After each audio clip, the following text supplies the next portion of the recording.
श्री राम जय राम जय जय राम श्री राम जय राम जय जय राम श्री राम जय राम जय जय राम श्री राम जय राम जय जय राम श्री राम जय राम जय जय राम।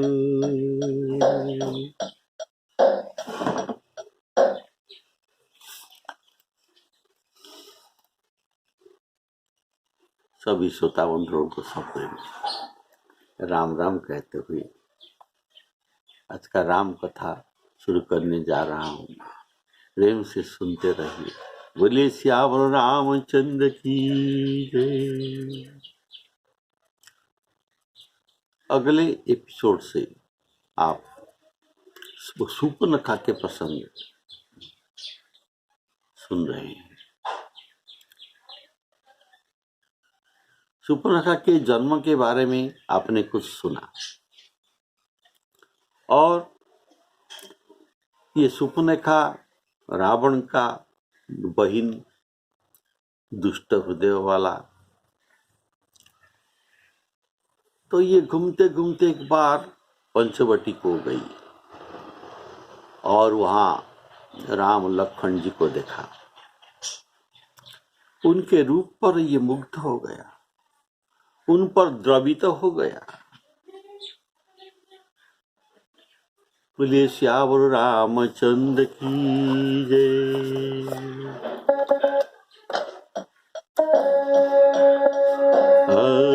शूर्पणखा रावण की बहिनी, दुष्ट हृदय दारुण जसहिनी।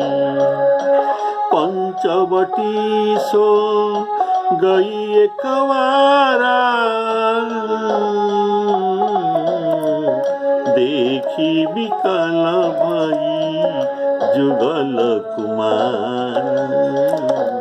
होई विकल भ्राता पिता पुत्र गारी, पुरुष मनोहर निरखत नारी।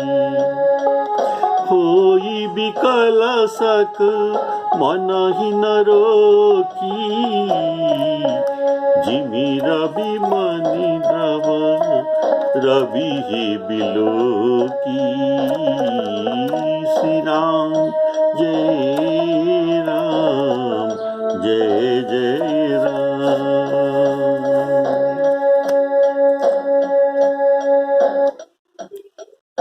पंचवटी सो गई एक बारा।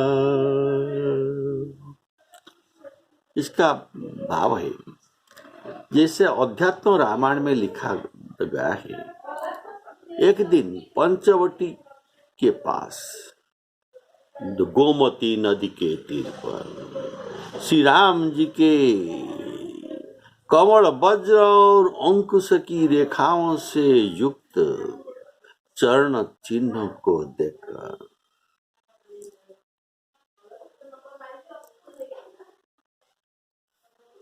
ये चरण चिन्ह के सौंदर्य से शूर्पणखा मुग्ध हो गया। ये मोहित होकर इनका काम शक्ति जागृत हो गया और उस पद चिन्ह को अनुसरण करते करते देखते देखते धीरे धीरे श्री रामचंद्र जी के आश्रम पर चली आई।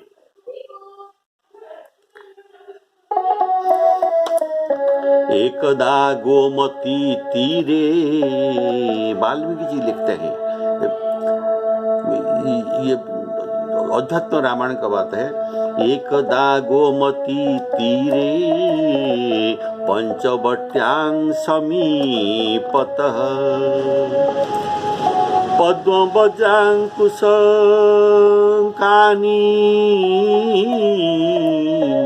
पदानि जगति पतेः दृष्ट्वा काम परितप्त्वा पाद सौंदर्य मोहिता पश्यन्ति शासनैराया राघवस्य निवेशनम अर्थात राम जी के पर्णकुटी पर आ गया। बोले श्यावर रामचंद्र की जय। वो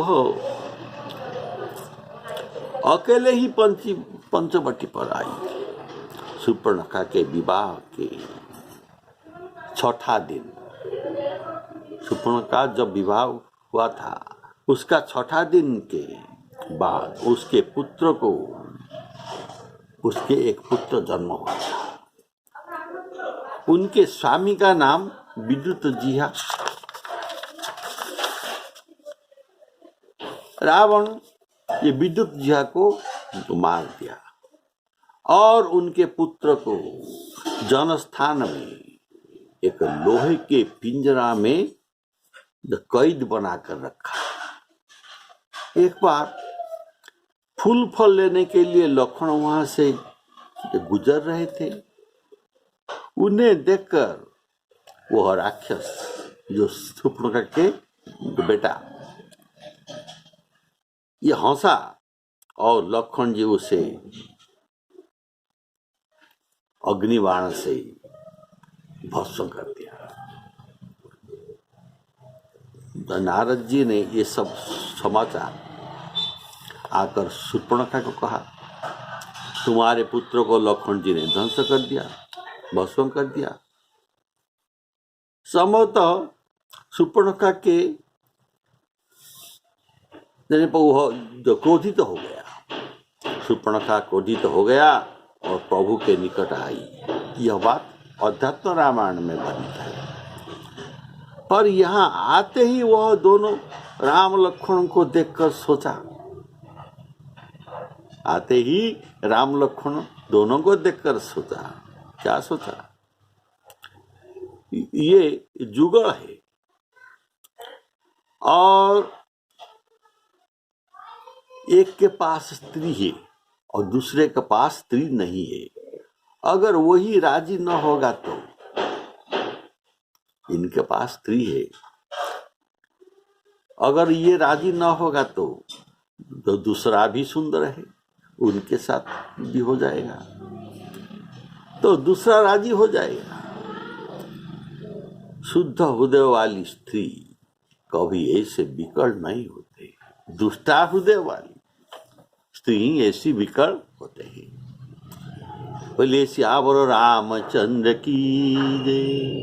पुरुष मनोहर निरखत नारी, अर्थात दोनों कुमार मनोहर अर्थात मन को हरण करने वाली थी, इसलिए कामातुर होकर ये मन को रोक न सका। सुंदर रूप धरकर, रुचिरा रूप धर के प्रभु के पास आए। सुंदर रूप धरकर प्रभु के पास जाकर बहुत मुस्कुराती हुई वह वचन बोली, न तो तुम्हारे समान। क्या वचन बोली? ये सुपर्णखा कहती है राम जी को, न तो तुम्हारे समान कोई पुरुष है और न मेरे समान कोई स्त्री है संसार में। विधाता ने यह संजोग विचार कर चाहे, मेरे योग्य पुरुष संसार भर में नहीं है।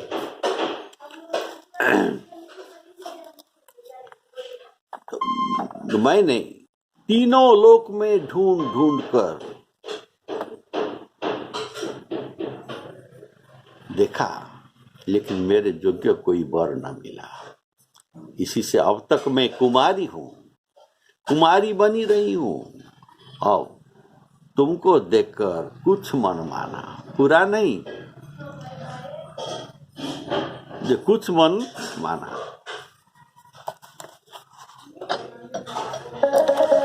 रुचिर रूप धरी प्रभु पहि गए, रुचिर रूप धरी प्रभु पहि जाई, बोली बचन बहुत मुस्काई, तुम सम पुरुष न मो सम नारी, यह संजोग विधि रचा विचारी, मम अनुरूप पुरुष जग माही, देखौं खोजी लोक तिहु नाही, ताते अवलगी रहिऊ कुमारी, मन माना कछु तुम ही निहारी। तो रुचिर रूप धरी प्रभु पहि गए। रुचिर अर्थात बड़ा मनोहर वेश। मानस में कवि ने इस विशेषण का अर्थात रुचिर शब्द का प्रयोग प्रभु की संबंध के पदार्थों के साथ बहुत बार किया है।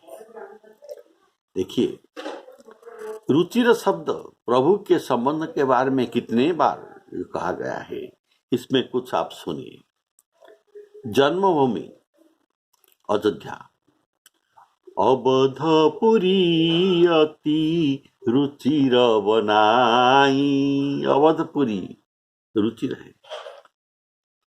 श्री राम जी के बाल क्रीड़ा भूमि, दशरथ की अंगना,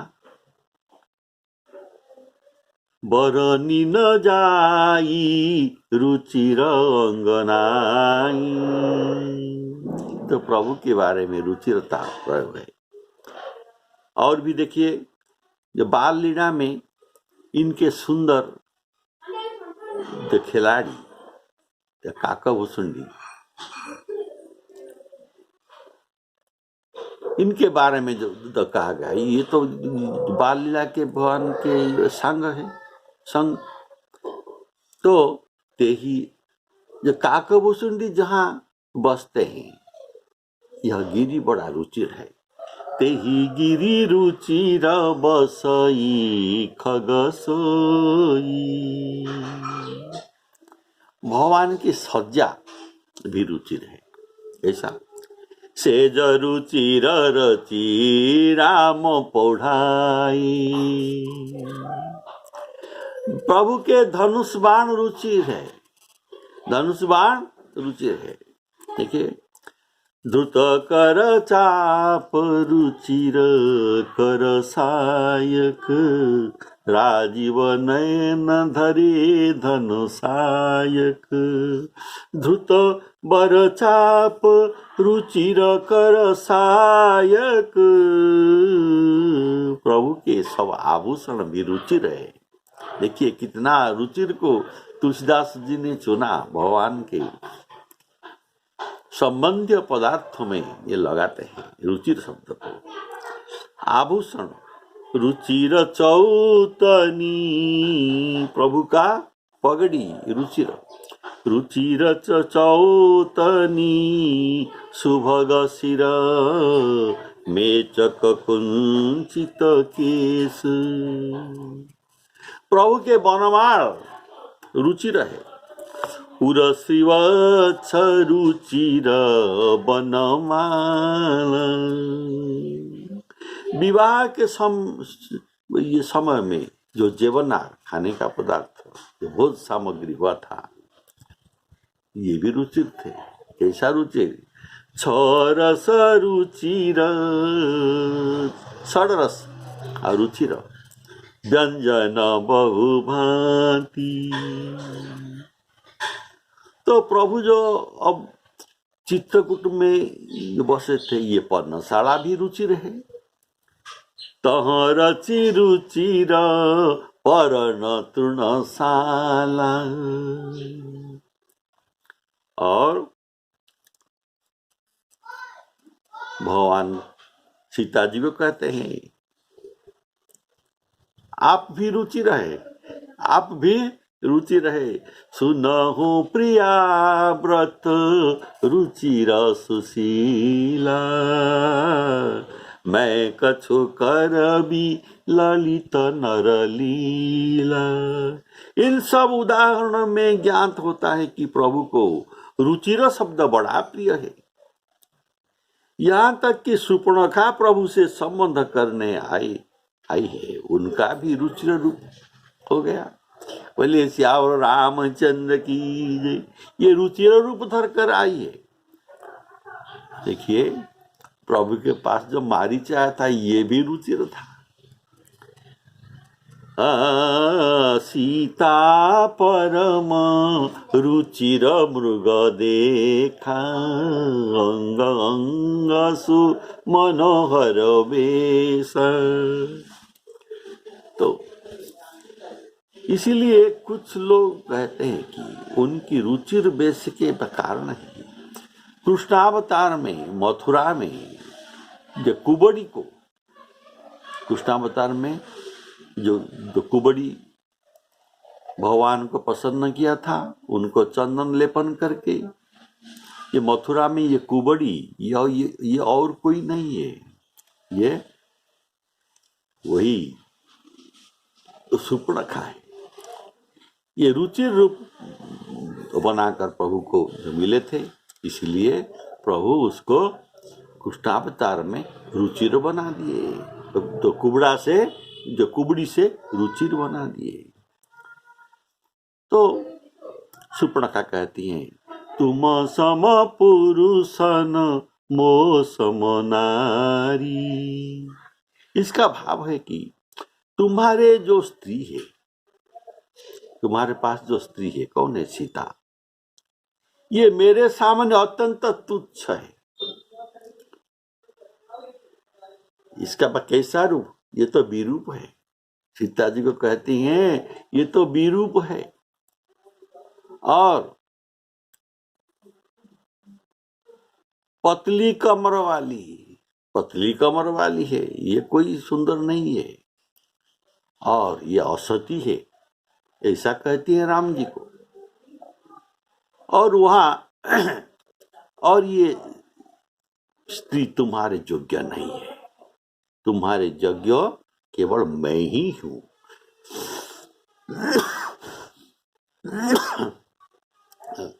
तो वाल्मीकि रामायण में वर्णन करते हैं इस बात का।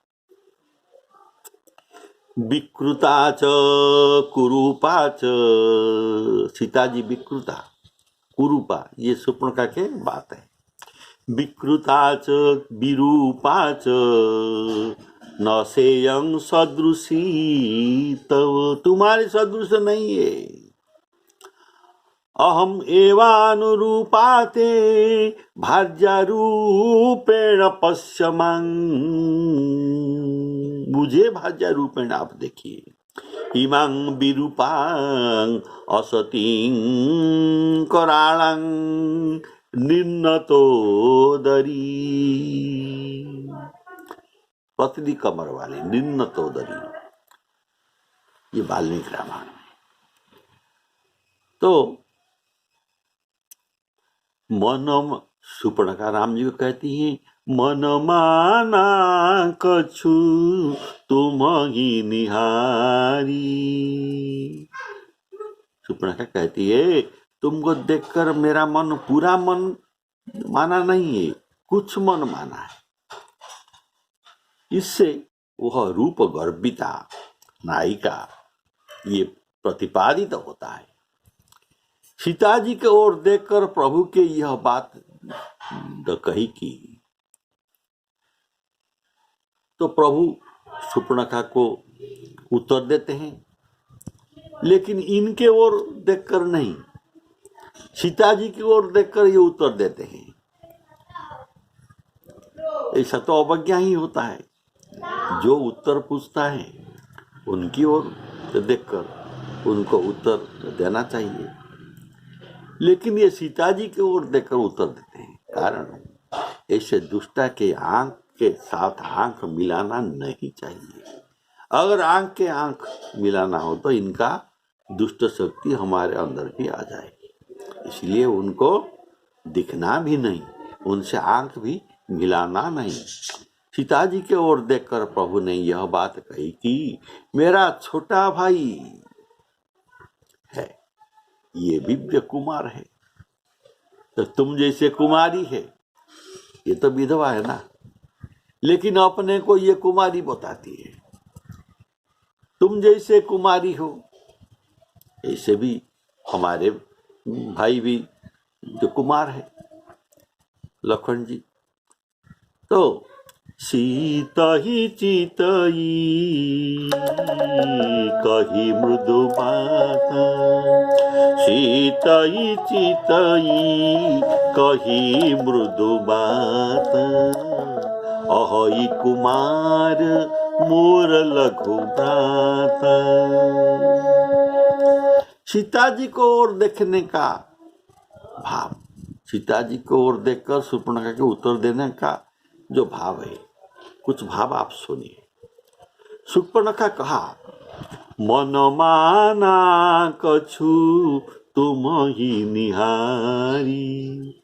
प्रभु सीता जी को ओर देखने का भाव, मेरा मन इससे सदा रहता है। अर्थात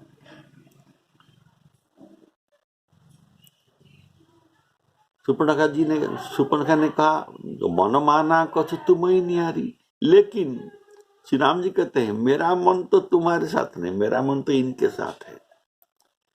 मेरा मन इनसे सदा ही रहता है। मेरा मन हटकर भी कहीं इनसे नहीं जाता। प्रभु का तो ये अपना वचन है। सो मनु सदा रहत तो ही पाही, जानु प्रीति रसु एतने ही माही। श्री राम जय राम जय जय राम। श्री राम जी कहते हैं, मैं एक पत्नी व्रत हूँ, स्वप्न में भी पर स्त्री पर दृष्टि नहीं डालता। ऐसे मेरा मन पर मेरा कंट्रोल है, विश्वास है। मोही अतिशय प्रतीति मन केरी, जेहि सपने हूँ पर नारी नहेरी।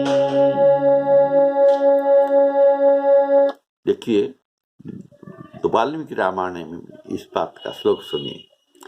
न राम परदारान, परदान पर स्त्री को न राम कभी नहीं देखा। न राम परदारान चक्षुभ्याम अपि पश्यति, चक्षु में ये देखते भी नहीं। न राम परदारान चक्षुभ्याम अपि पश्यति।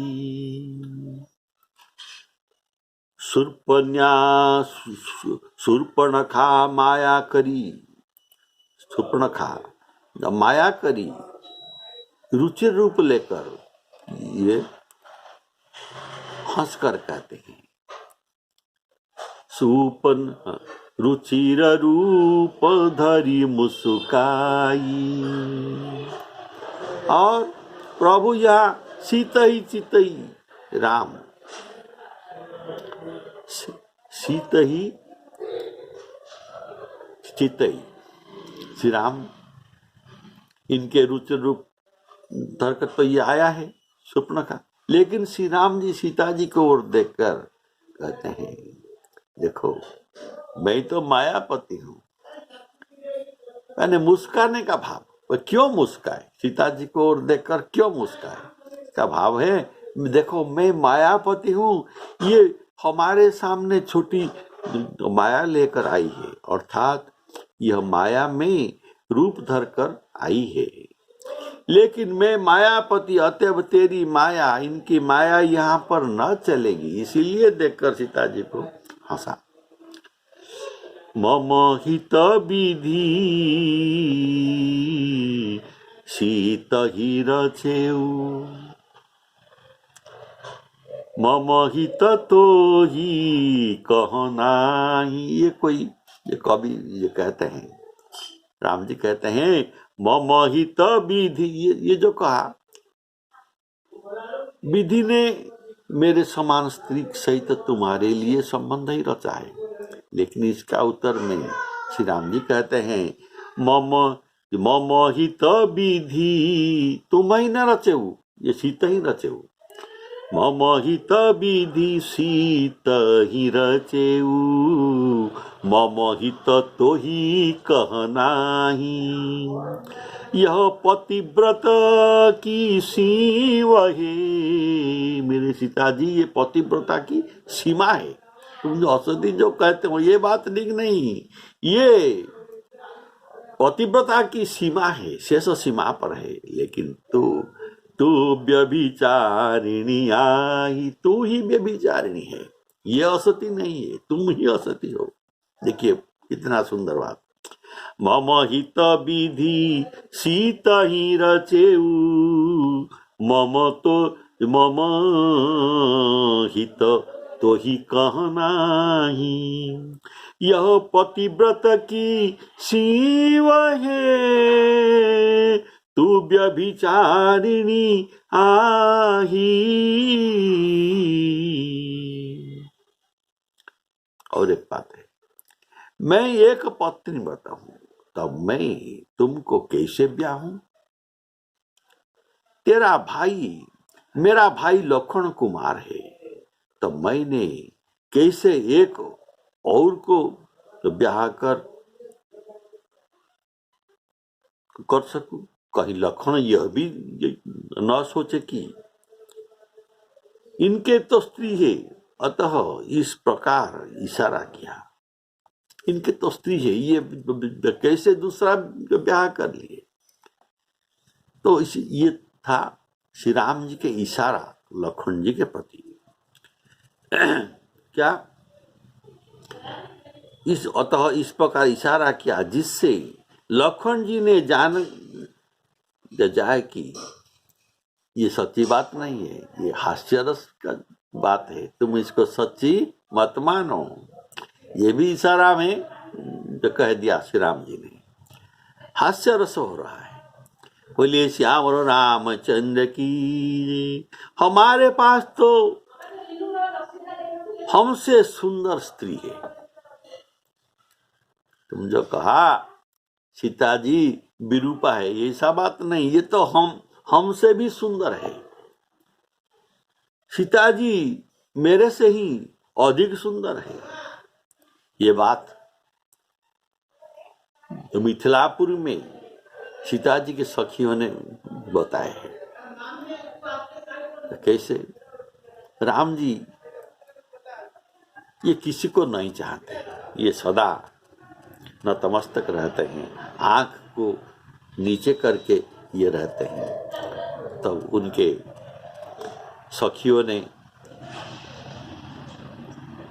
सखियों को ये बात अच्छा न लगा।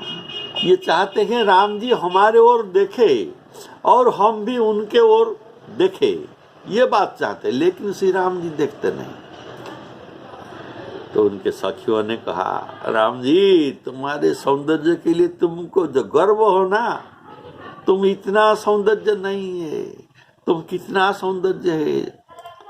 सुनो, सीता जी के परछाई में जितना सुंदर है इतना सुंदर तुम में है। इसलिए ये कहते हैं गर्व करहु रघुनंदन। सीता जी के सखी कहते हैं गर्व करहु रघुनंदन, जनी मन माही। देखो अपनी मूरति सिय के छाही। बोलिए श्याम रामचंद्र की। इसीलिए सीता जी हमसे सुंदर है, ये राम जी कहते हैं। और अध्यात्म रामायण में यह वर्णन है कि श्री राम जी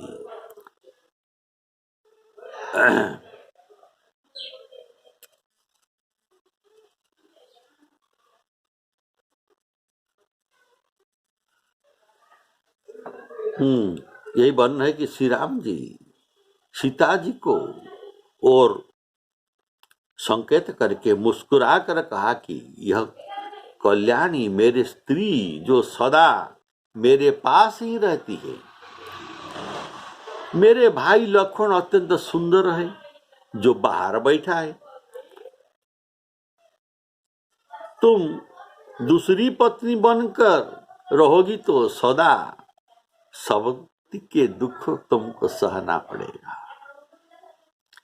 इसलिए मेरे भाई जो बाहर बैठा है तुम्हारे अनुकूल पति हो जाएगा, तुम उसके साथ विहार करो। राम सदा कटाक्षेण पश्यन् सस्मित अब्रवीत् भार्या ममेशा कल्याणी विद्यते ह्यनपायिनी त्वं तु साफल्य दुखेन, साफल्य स्थवती का दुख तुमको सहना पड़ेगा। त्वं तु साफल्य दुखेन कथं स्थास्यसि सुंदरी बहिरास्ते मम भ्राता, बहिरास्ते बाहर बैठा है, बहिरास्ते मम भ्राता लक्ष्मणं अतीव सुंदर पश्यन् सस्मित अब्रवीति तवानुरूप भविता पति तेनेव सज्जन। ये तुम्हारे अनुरूप पति होगा, तुम उनके साथ विचरण करो।